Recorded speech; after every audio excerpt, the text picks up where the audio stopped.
طبق قولی که توی اپیزود قبل بهتون داده بودیم قراره همه ابزارهایی که یک بافکار حرفه‌ای به اون احتیاج داره رو بهتون معرفی کنیم.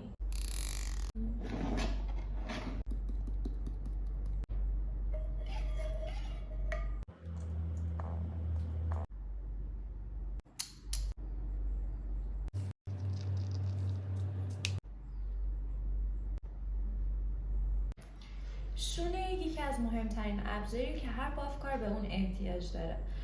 شونه ها بر اساس طراحیشون به مدل‌های مختلفی دسته‌بندی میشن. برای مثال شونه فلزی برای پوش دادن مناسب ترین شونه است. شونه‌ای که برای تقسیم بندی ژورنالی استفاده میشه دنباله تیزتری داره و دندونه‌هاش فاصله کمتری دارن. این شونه ها برای موادگذاری خیلی مناسبن. شونه روسی یکی از پرکاربردترین شونه‌هاییه که بافکارا ازش استفاده میکنن، هم به خاطر طراحی دنباله فلزیش، هم به خاطر دندونه برجسته‌ای که داره توی تقسیم بندی به شما کمک زیادی میکنه. حالا شاید براتون سوال بشه که این چیه؟ این نیمچه شونه است. به خاطر موادگذاری بعد از بافت میتونین از این شونه استفاده بکنین که خودمون درستش کردیم. یه تیکه بالای شونه رو میکنیم و از چند تا دونه آخرش استفاده میکنیم. اما کلیپس‌های تقسیم بندی، این مدل از کلیپس‌ها که توی بازار معروفن به کلیپس‌های تقسیم بندی کوتاهی یا کلیپس‌های تمساحی، به خاطر طراحی که دارن به نسبت کلیپس‌های فلزی تقسیم بندی خیلی موها رو شل‌تر نگه می‌دارن. پس میتونین واسه تقسیم بندی زیرسازا و براشینگا ازشون استفاده بکنین. و کلیپسایی که محکم‌تر اون رو نگه می‌دارن کلیپسای فلزی که میتونید توی تقسیم بندی های ژورنالی واسه تقسیم بندی حالا کوچیک‌تر ازشون استفاده بکنید. قلابای آفرو که به سایزهای مختلف توی بازار موجوده، میتونید برای نصب آفرو، برای نصب سوسکی و همینطور اکسسوری ازشون استفاده کنید. فقط نکته‌ای که وجود داره سعی کنید توی 2 تا سایز تهیه‌شون بکنید چون توی هر 2 سایز کاربرد دارن. اگه بخوام کل موادی که توی یه بافتموی حرفه‌ای استفاده میشه رو بهتون با دسته‌بندی توضیح بدم، باید بگم که ما 4 نوع مواد استفاده میکنیم. مواد خیس یا همون ژل خیس، مواد چرب یا داکس ها، مواد خشک یا همون ژل واکس ها و کرم.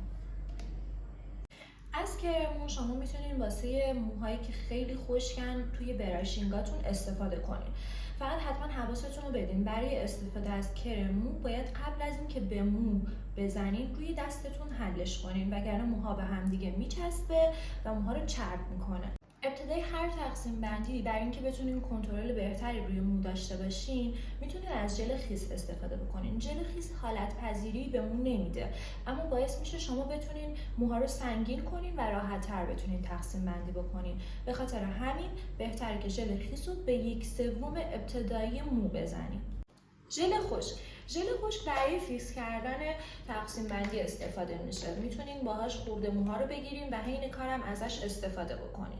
فقط نکته‌ای که توی استفاده از ژل خشک وجود داره اینه که باید بدونین ژل خشک با آب فعال میشه و نباید برای موهایی که داره شوره و پوست سرن استفاده بکنین چون بعد از یه مدت روی سر سفیدک میزنه.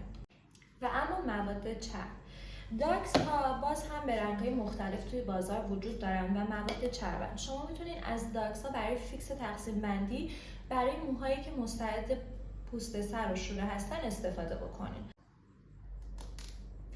موسمو یا همون فوم مو برای براق کردن، حجم دهی آخر هر باف استفاده میکنیم. پیشنهادم اینه که حتما به مشتریاتون بگین بعد از حمام واسه مرتب کردن و گرفتن بز موهاشون از موسمو استفاده بکنن که اقتصادی ترین موسموی توی بازار هم موسموی آیلت. کشای چلگیز بسته به ضخامت و قطرشون دسته‌بندی مختلفی دارن، همچنین رنگ‌های مختلفی دارن. مثلا شما میتونین برای موهای بلون از کشه بیرنگ استفاده بکنین اما کلاً تو کشه موجود توی بازار کشه مشکی هم ضخامت و دوام بیشتری دارن هم که قطر بیشتری دارن. پودرای حجم دهنده رو میتونین برای زیرساز موهاتون استفاده بکنین.